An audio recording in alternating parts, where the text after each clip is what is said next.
Warning, the podcast that you're listening to right now is being broadcast and recorded live from a haunted building in Kentucky. If you're frightened easily, I recommend that you turn this off now because, as we've seen in the past, there is a potential to capture real paranormal activity while we do this podcast. It's happened before. It might happen tonight.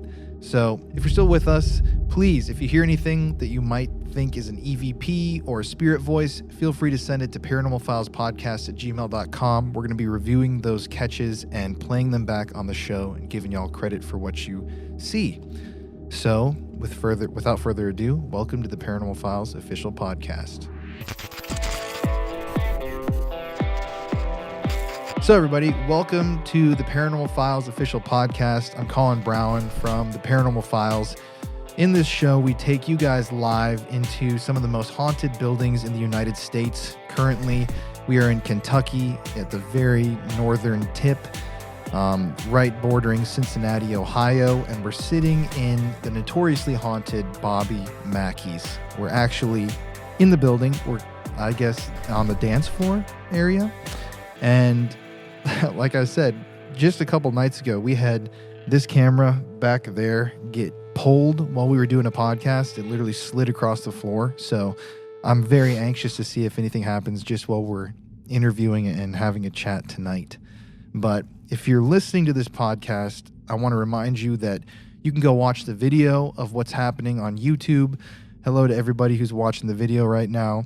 And if you're watching the video, I guess you can go listen to the podcast. But let's just get into the spooky stuff. I'm going to let our guest introduce herself and we'll, get off to it. Hi, my name is Rowland. I'm one of the founders of Gatekeeper Paranormal, and we've been doing the tours here at Bobby Mackey's for the last 5.5 to 6 years. So why don't we just start off by giving people online a history of the building, because according to you, there's been a lot of misconstruction of the actual history online.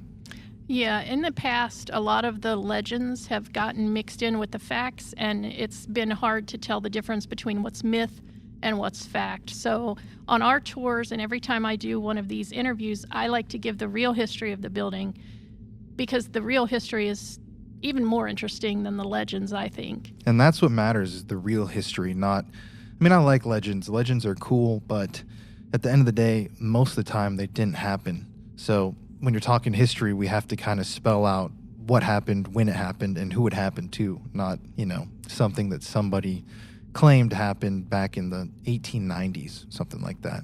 So let's hear the history from the building. So the most popular myth about this place is that it was built on top of a slaughterhouse, or that it used to be a slaughterhouse. That part is not really true. This area back in the 1800s was called Finchtown, and they did have slaughterhouses, but as far as we can tell, there wasn't one exactly right here where this building is now. What we do know that sat on this location was a distillery. It was called the Old 76 Distillery, and it was completed in 1876.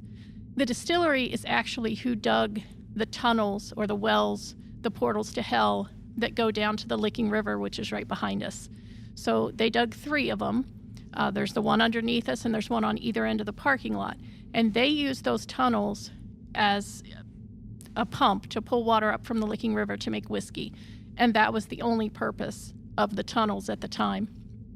But as I said, the legends and the myths of this being a slaughterhouse and Pearl Bryan's head being thrown down into the well, people believe those as facts, and they're really just legends and not true.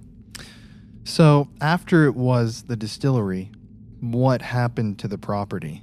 Well, once Prohibition hit, the distillery obviously shut down. It was torn down, and then this was just a big empty lot. A guy named Buck Brady purchased the property in the early 1940s, and he built a country club / casino here, and he named it the Primrose Country Club. And just a brief history of Buck, he was a bootlegger. He worked for a bootlegger named George Remus, who was pretty famous here in this area. So he kind of knew the ins and outs of that underground world of, the mafia and how all of that worked with the casinos and the mob-run clubs. So he thought he could have a go of it here as the Primrose. The problem was the Cleveland Syndicate controlled all of Newport, which is only about 5 miles away from where we are now. And they didn't like having competition just 5 miles up the road. So it took them a few years, but they eventually ran Buck out of town, and then they took over this property and renamed it the Latin Quarter.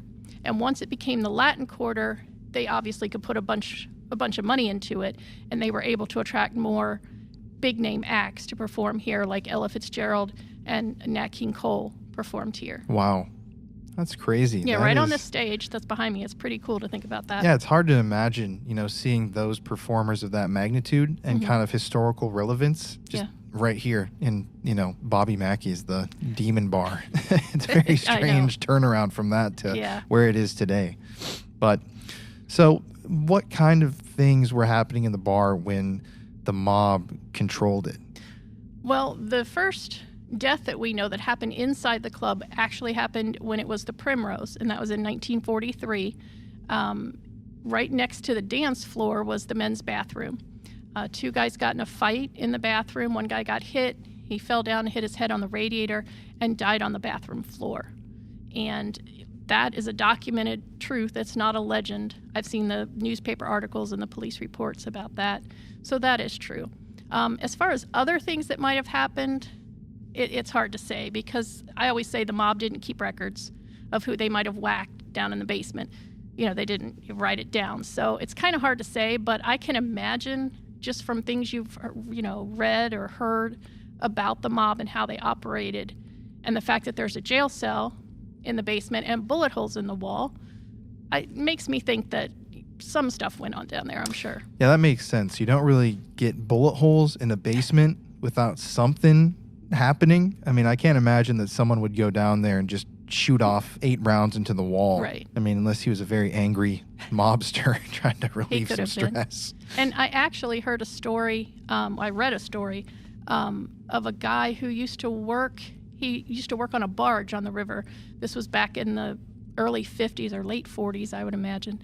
And he told a writer that was writing a story about this place, about the history, that he was a young guy, worked on a barge back then, and he used to drop stuff off here, and sometimes he would pick stuff up here, and they would pay him to pick up a barrel or a box, take it downriver, and dump it.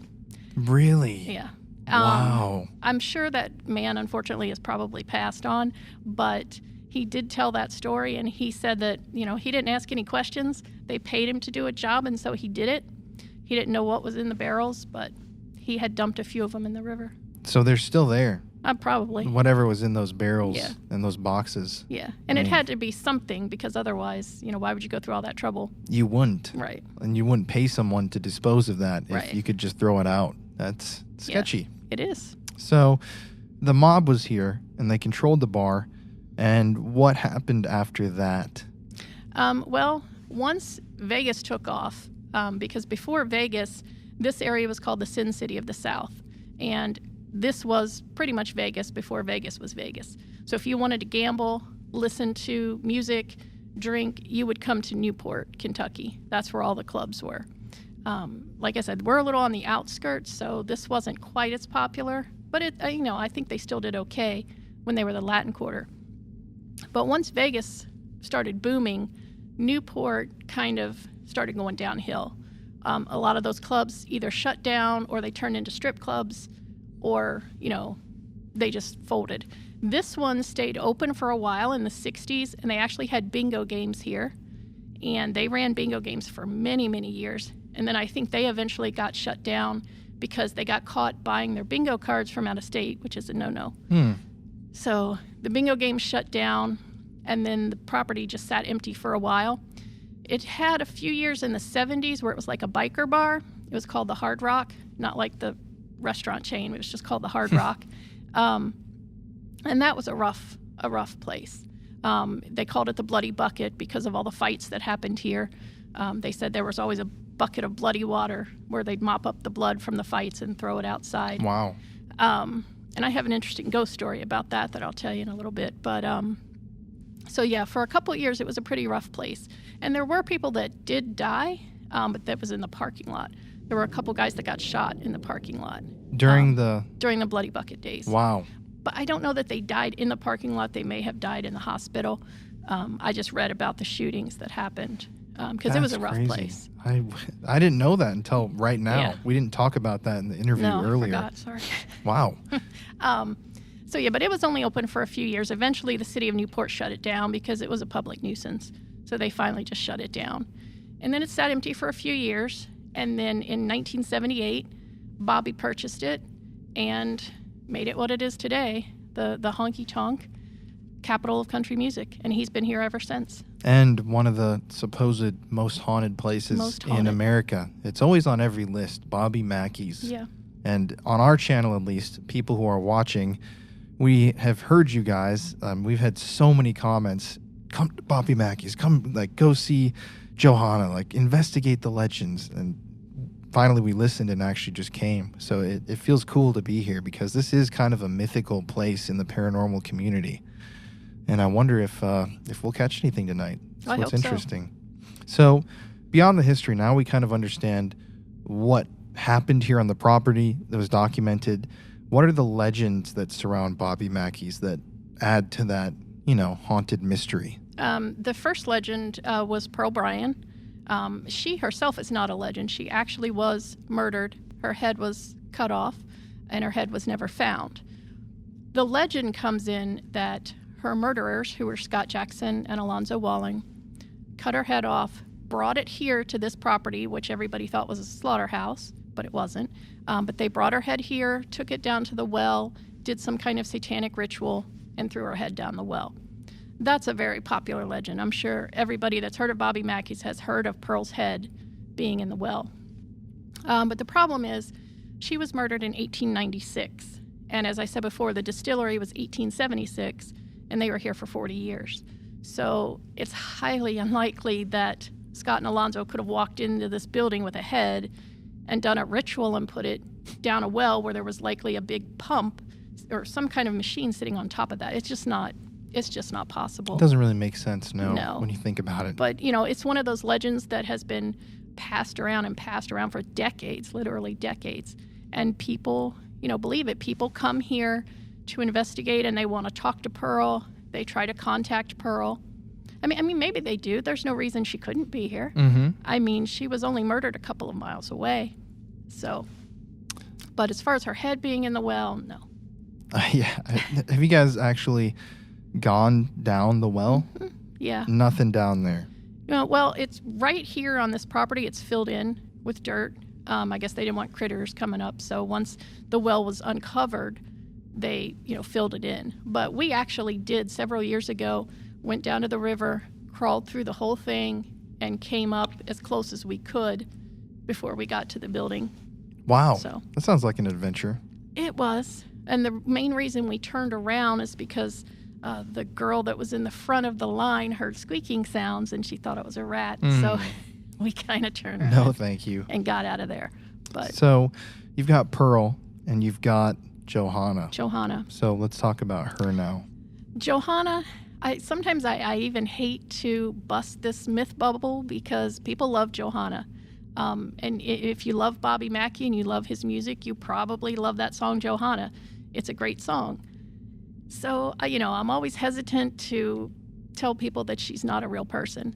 But in the interest of keeping the history alive and telling the true history, I have to, say that the truth is we've never found any proof that she existed. I think it's just a legend, again, that's been passed on for decades, and people like to believe it. Just real quick, the story of Johanna is that she was a singer here in the nightclub when it was the Latin Quarter. Her father owned the club, and she became pregnant. Her boyfriend was a singer in the club. Her father didn't approve, so he had her boyfriend killed. And then she was so distraught that she poisoned her father and committed suicide. That's the story of Johanna.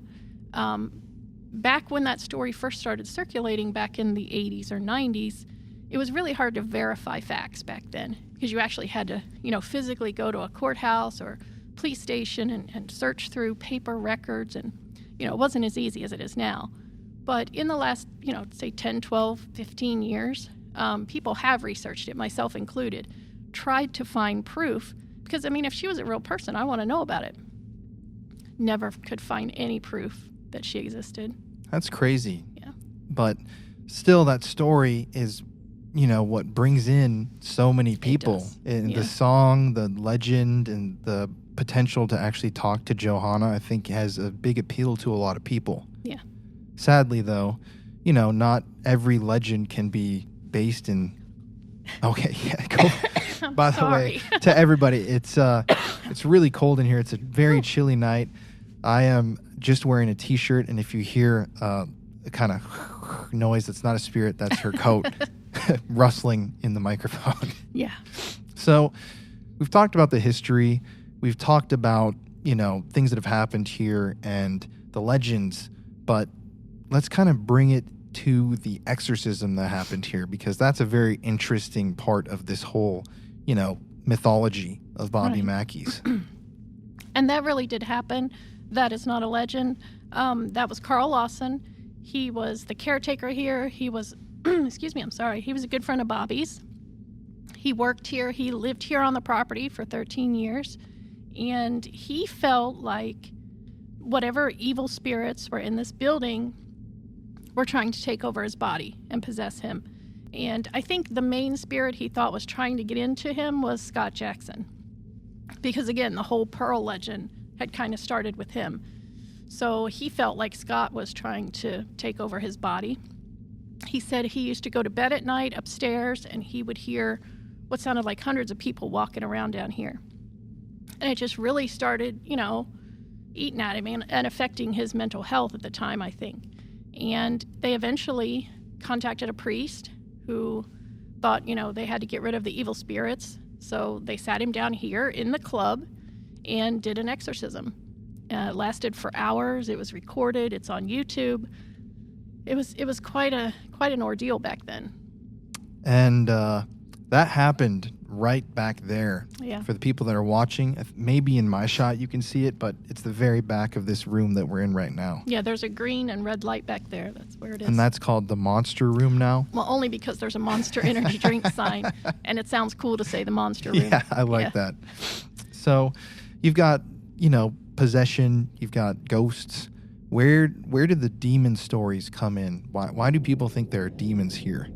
I think, honestly, that originated with Carl, because he's the one. He used to tell people, because he would hang out at the bar when the bar was open. This is when Bobby, first bought the bar and opened it. He would sit at the bar and tell customers all these crazy stories of things that he had experienced here. And Bobby's first wife, Janet, even had experiences here. So, sometimes she would join in and they would tell their stories to the bar patrons. And at first, Bobby didn't like it. He didn't want them telling these stories because he thought if the bar was haunted, nobody would want to come here. Imagine that. Now here we are. Yeah. But back then, 1978, 79, it was a different time. Mm-hmm. And I think he thought if people thought the bar was haunted, nobody would come. That makes sense. Yeah. So Carl, I guess he kind of chilled with the ghost stories for a while, but then, he started back again.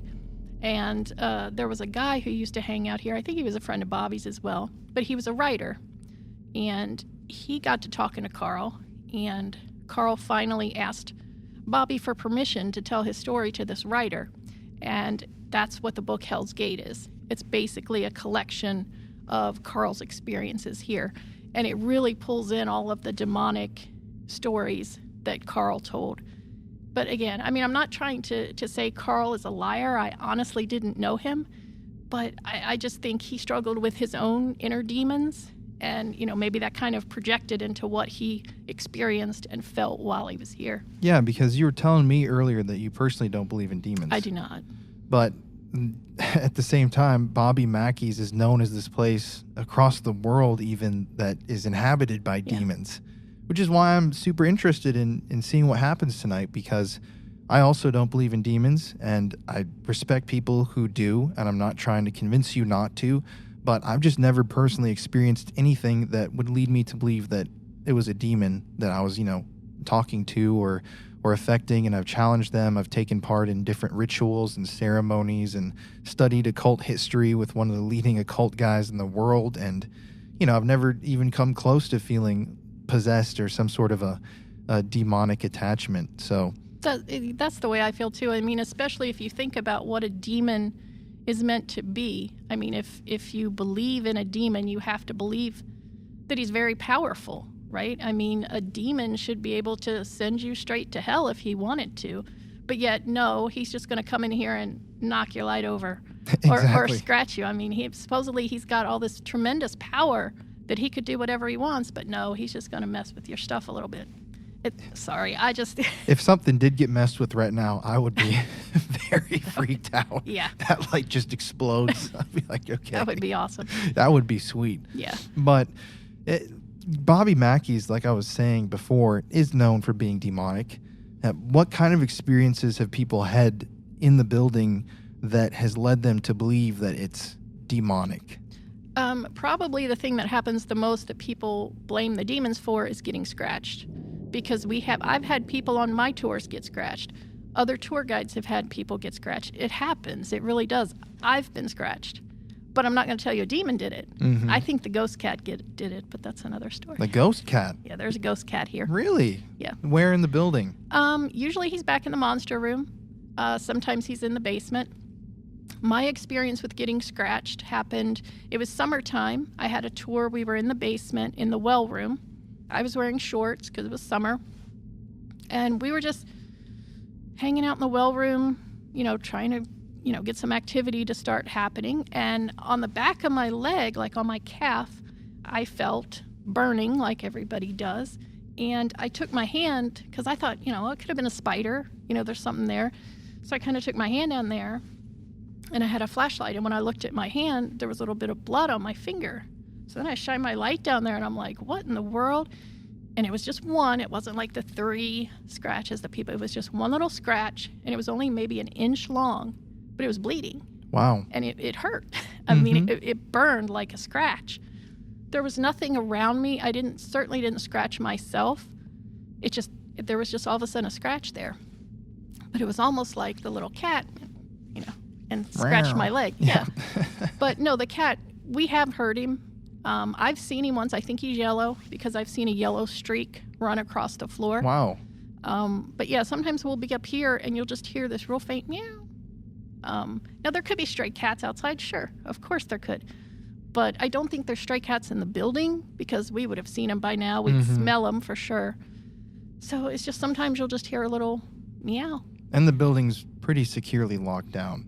Up here, yeah. The basement, not so much. Oh. But yeah. Well, I mean, no, I shouldn't say that. It is locked down, but there are, if a critter wanted to come in the basement, it probably could. Yeah. A small one, because there are little gaps around the foundation. So maybe people are being scratched by a cat that they don't see. Could be. But in the shadows. But the scratches I've seen, I think, on other people are bigger. Oh, yeah. No, I'm not actually at all suggesting that there's a cat scratching people. I think and he they just don't see scratched it. me. Yeah. So how about some more stories that you've personally experienced here? Because you've been here a while, led a lot of tours. What have you seen and, what kind of experiences have stood out to you? Well, I mentioned earlier when it was the biker bar and that I had a story about the biker bar. So this has been, probably 3 or 4 years ago. I had a tour here. It was just 2 guys. We had been in the basement. We came up here. I usually make people come back up here with me after a tour, A, because I don't want to walk out in the parking lot by myself at night, and B, because sometimes I don't like being in here by myself at night. Sometimes. Just depends. There's always a different vibe in here. You never know what you're going to get. So anyway, we had come up from the basement, and they were just kind of walking around here in this room, taking pictures, looking around. I had gone in the gift shop to put the tour money away and start locking everything up. And when I finished, I walked out of the gift shop, and I looked back to the creepy corner where the pool tables are, and I saw a guy leaning on the pool table. He had his arms crossed. He had on a red T-shirt. I could see the shirt. I couldn't see his face, but I could see his shirt. I could see where the shirt stopped and his skin started. And I mean, it was so quick. I just looked and I saw him. It didn't even startle me because I thought it was one of those guys. So I'm just like, oh, okay, so they're down there. And I was just going to sit at the bar for a couple minutes and wait for them.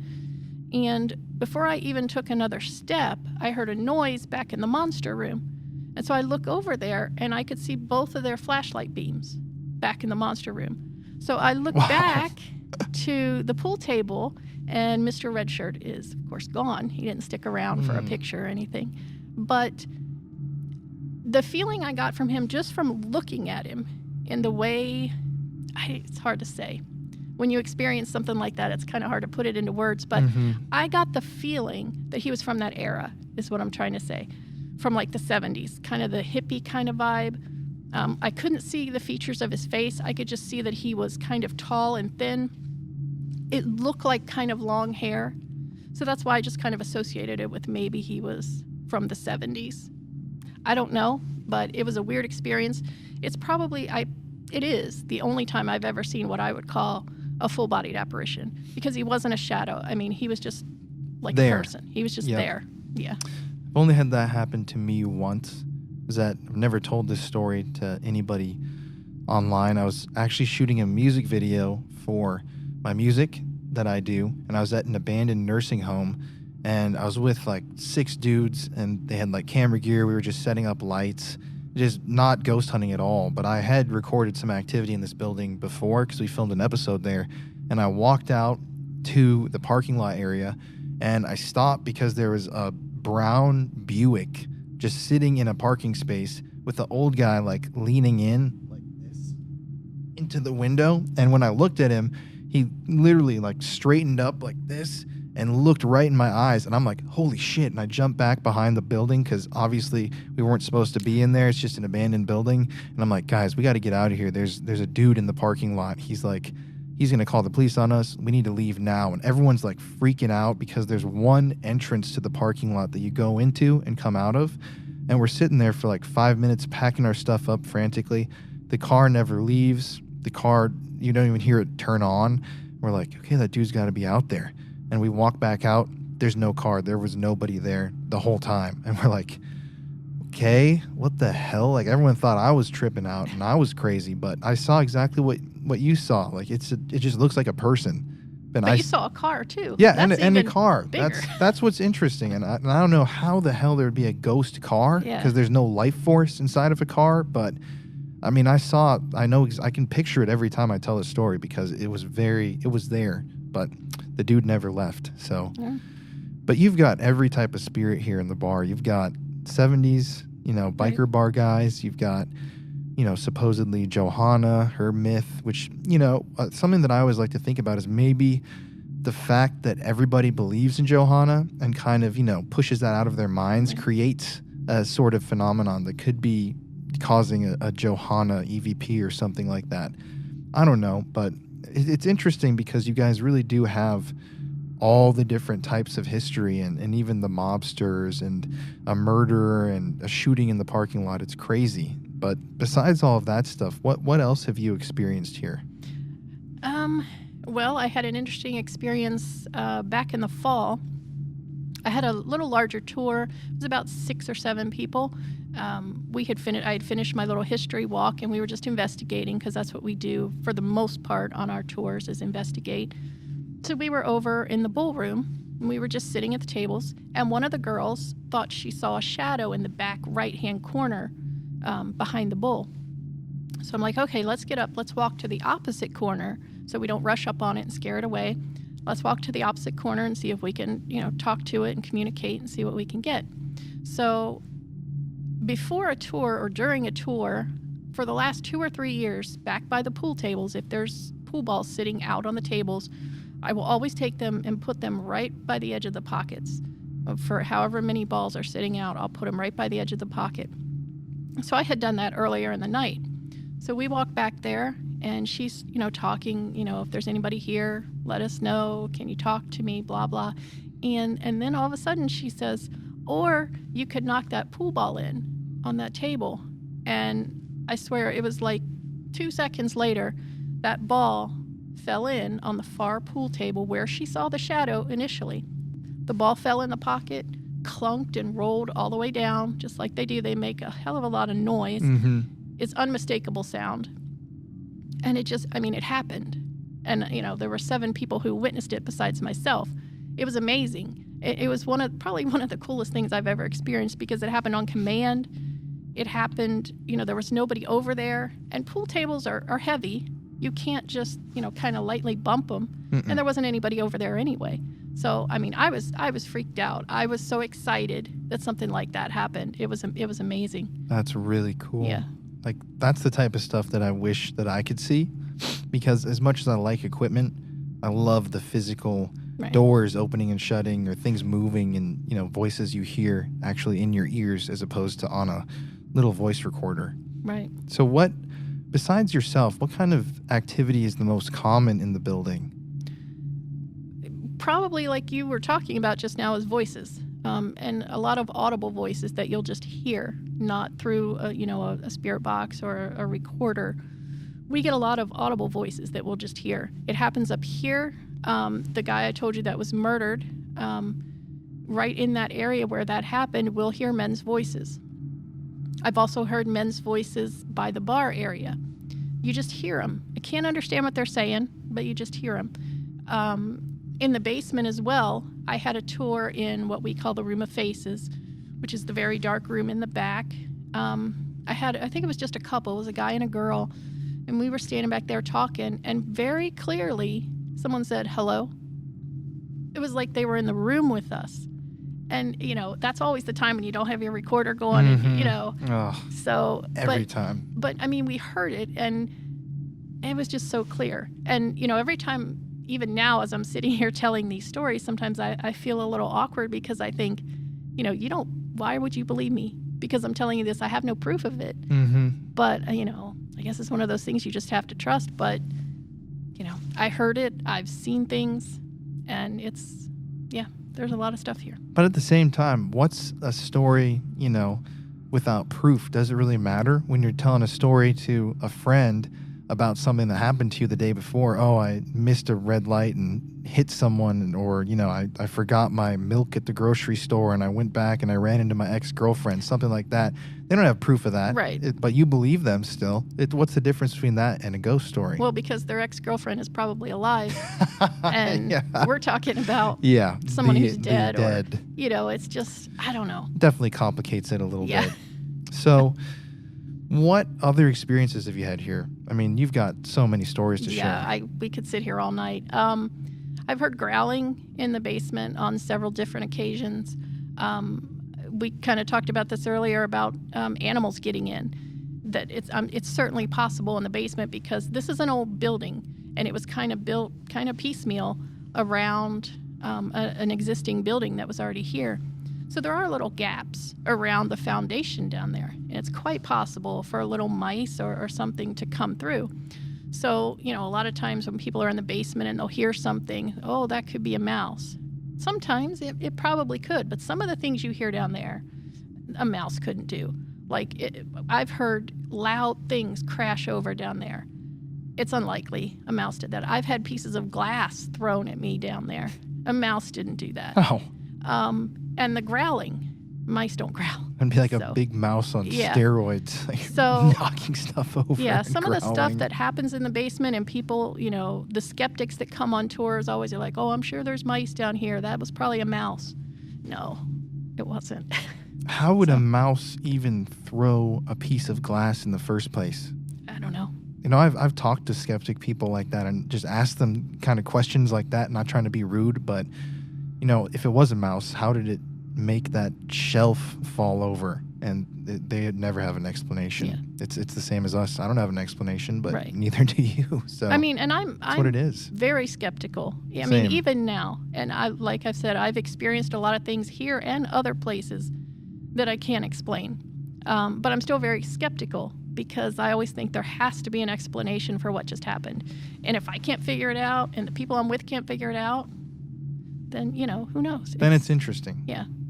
So what, I guess, would be your most frightening experience here? Have you ever had something happen that's like shocked you or scared you? I've been startled, by things like the glass being thrown. And I guess in a way that's kind of scary because that could be dangerous, Mm-hmm. But I've honestly never been scared to the point where I thought I will never step foot in that building again. But other people have been. But me personally, no. But I've had people on tours who something has happened in the basement and they take off running and run outside and refuse to come back in. So at that point, it's like, well, the rest of your group wants to continue, so you have to sit in the car. And then I've had people, who come on tours and never want to come back again. And then there are other people who come on tours and kind of become regulars, which is another interesting fact because they feel drawn here. They feel like something is compelling them to come back again and again and again. And we've got several people who will come here, 2-3 times a year at least to investigate because they feel like something is calling them to come back here. Wonder what that is. I don't know. Not Johanna, though. No, sadly. It's not Johanna. I wish. Yeah. Well, do you want to roll the camera? Because I know it just shut off. And then I can do the wrap-up and we can get this going. I think we got more than enough. We've been talking for like 40 minutes now. I know. I talk too much. Not at all. There's so many stories here. I know. I could go all night, but the investigation is the only thing that we got to get to now. Yeah. The other dude that we interviewed the other day was supposed to be a 25-minute long podcast. Ended up being over an hour and 10 minutes of just me and this guy talking, and it set our whole schedule off. Yeah. Okay, guys, so with all that in mind, we are going to shut the computer down and begin our investigation of Bobby Mackey's. This has been an incredible experience just so far, getting a tour and hearing these stories. But like I said, if you guys enjoy listening to this podcast, you can go view the video online, which just will show you what we look like when we're talking here, which it's always interesting to see. You can kind of see where we're sitting. And in addition, if you're listening right now, that means that our investigation will have been posted on our channel, the Paranormal Files official channel on YouTube. So if you want to see what's about to happen to us, go check that out. It's going to be a great video, I'm sure. And I want to thank you for coming on the show. Welcome. Thank you. And until next time, guys, have a spooky day, evening, whatever time zone you're in. And we'll see you next time.